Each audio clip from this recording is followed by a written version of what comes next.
आणि चिरकालीन टिकणारा मार्ग आहे. त्याला सोडून आपण अजिबात इकडे गेलो हे अत्यंत सुखरूप जीवन आहे, परंतु आपल्याला याच्यामुळं दुःख वाटतंय. भगवंताला आपण आपलं केलं ना, फक्त भगवंताला लागे म्हणजे काय, एक संबंध जोडायचा आहे. आपलं कसं मुलं नातवंड असतात का नाही, त्यांच्याशी आपण कसं एक नातं जोडतो ना, तसं भगवंताशी नातं जोडला की तुमचा विशेष पार झाला. महाराज पण प्रत्येक घराने पण असं पाळले ना, आता आम्ही किती ठिकाणी पण गेलोय, पण असंच घरा प्रत्येकाने हे केलंय.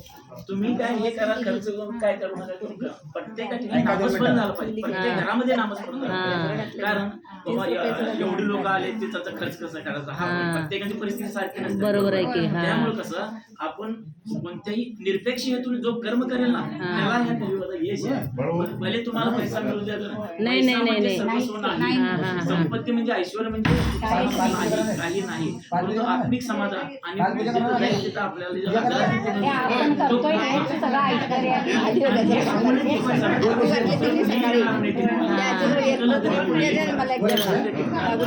बरोबर हेच संपत्ती आपली.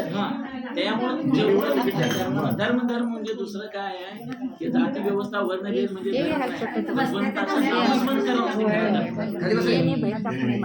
नीच धर्म हा चुकला, नाम चार गडगडा, भक्ती मुक्तीचा समुद्रा भव हरी संसारा. हा भवचंद्रकाराच असेल तर भगवंताचं नाम हे एकच नाव आहे आणि ते संतान रूपी नाव आपल्याला मिळालेलं आहे.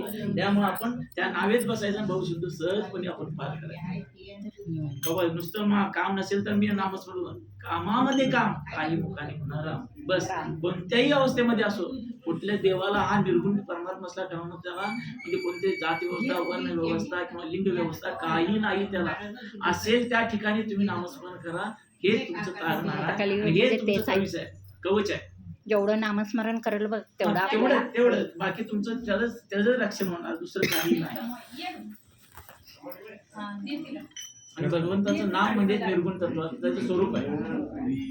ज्यावेळी तो सगुण रूपांमध्ये आला, तो धर्माचं रक्षण करण्यासाठी आला. जर त्याला कलिप्रभाव जर कमी करायचा असेल, अत्याचार किंवा जे काही आता वाढत चाललंय प्रत्येक ठिकाणी, म्हणा खून, मारा बलात्कार, पेपर उघडला किंवा बातमी बघितली, सगळे म्हणजे लोक नीतिमत्ता सोडून गेलेली आहे, भ्रांती चालली आहे. कलीचा प्रभाव एवढा वाढलाय, तुमचं जेवढं नामस्मरण, तुम्हाला ऐश्वर्य मिळणार नाही, परंतु हे तारण हा मंत्र तुम्हाला मिळेल, त्या संतांनी दिले ना, त्यामध्ये तुम्हाला दुसरी काय म्हणजे वाईट जे काय विचार आहे ते यायचे नसतील, तर तुम्हाला भगवंताचं अनुसंधान हे पाळलं पाहिजे.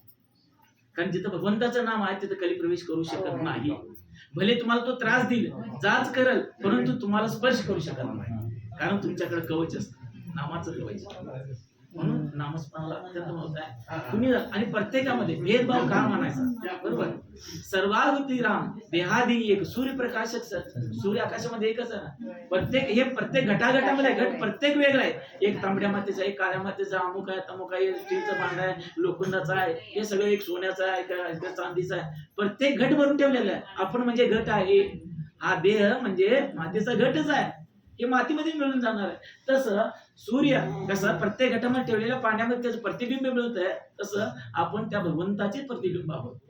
अंशात्मक अवतार आपण मानवच आहोत. म्हणून त्या भगवंताला जर जाणायचं असेल, आणि एवढं मी लोकांना मनुष्याने निर्माण केली, एवढे जीवात्मा निर्माण केले, माझ्यापर्यंत का येत नाहीत, याचं एकमेव कारण संतांनी संशोधन केलं. चौवेद जाण साई शास्त्रकान, 18 पुराणे हरसे गाते, म्हणतोनी नवनीता तैसे ज्ञानंता, वाया व्यर्थ करता सांगे माऊलीने सांगितलं. बरं, माऊलीनं हा गीतेचं तत्वज्ञान काय निवडलं, कारण याच्यामध्ये आपण एखाद्या गोष्टीचं साधना करायला लागलो आणि ते प्राप्त झालं, आपला अहंपणा वाटतो, माझ्यासारखं कुणी नाही. अहंपणाचा नाश व्हावा आणि भगवंताचं आपल्याला सतत चिंतन घडावं. कुंती मातेने दुःखच का मागितलं, आपल्याला स्वप्नात सुद्धा दुःख नको असतंय, बरोबर, पण कुंती माता सतत दुःखाचं याचना केली, कारण दुःखामध्ये जेवढ्या तीव्रतेने त्या भगवंताची आपल्याला आठवण होते, स्मरण होते, तेवढं सुखामध्ये होऊ शकत नाही. कारण जीवात्मा कसा आहे, विषयासक्त आहे. आपलं इंद्रिय सर्व बहिर्वक्र असल्या कारणानं विषयामध्ये रममान होतात. म्हणून ते विषय आपल्याला विषयाचा पडी पाडू, गोड परमार्थ लागे कडू, कडू विषय तो गोड झाला असे जीव. कारण आपला जीवात्माचा दोष नाही, हा प्रभाव कलीचा प्रभावाचा दोष आहे. म्हणून आपण नुसतं मनामध्ये देवाचं नाम घेतलं तर ती मूर्ती आपल्या जोपर्यंत मनात राहत नाही किंवा आपल्या हृदयामध्ये प्रगट होत नाही, तोपर्यंत ही साधारण नामस्मरणाची करत राहायचं. कुणी काही बोललं काय वाटेल ते ना, कारण लाज भय शंका दुराविला मान न कळे साधन या परते, हे जोपर्यंत आपल्या बाजूला जात नाही ना, कारण ते आपल्या प्रत्येक अवतारमध्ये प्रत्येक जन्मामध्ये ते आपली सोबती आहे. या सोबतीनं जोपर्यंत आपण परावर्त करणार नाही तोपर्यंत भगवंताचं अनुष्ठान आपल्यामध्ये येणार नाही. म्हणून लाजायचं नाही, शंका नाही, शंका घ्यायचं नाही बाबा हे बरोबर आहे का चुकलं किंवा काय कर हे मी घेतो काही साधना बरोबर आहे का चुकीचं आहे, याच्यापासून काय फळ मिळेल, फळाची तर अपेक्षाच करायचं. भगवंताने सांगितलं निष्काम, अरे तुझं कर्म करत जा, चांगला आहे की वाईट हे तिकडे पण बघू नकोस, परंतु तुला इष्ट ज्यावेळी तुझे फलद्रुप होईल ना, बीज एकदा जमिनीत पेरत जायचं, पाऊस पडला की निश्चितपणे ते उगवणारच आहे. पण कधी उगल, आता का उगवणार, आज का उगवणार, उद्या रोज आपण त्याच्याकडे बघत असलो, कधी ना कधी पाऊस काय माळावर पडतोय, झाडावर पडतोय, समुद्रात पडतोय, परंतु सुपीक जमिनीवर पडल्या तिथं बिजांचं अंकुरण होतंय ना, तसं तुमची भक्ती कोणत्याही अवस्थेमध्ये असली कधी ना कधी ती फलद्रूप होते. पण या जन्मात नाही, पुढच्या जन्मात, कारण आपलं कळत न कळत आपल्याला पापी घडतं पुण्य घडतं. जोपर्यंत त्या पापाचा क्षय होत नाही तोपर्यंत आपलं पुण्य फलद्रूप येत नाही. म्हणून आपलं कर्म आपण करत राहायचं.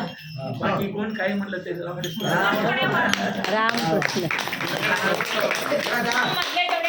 आता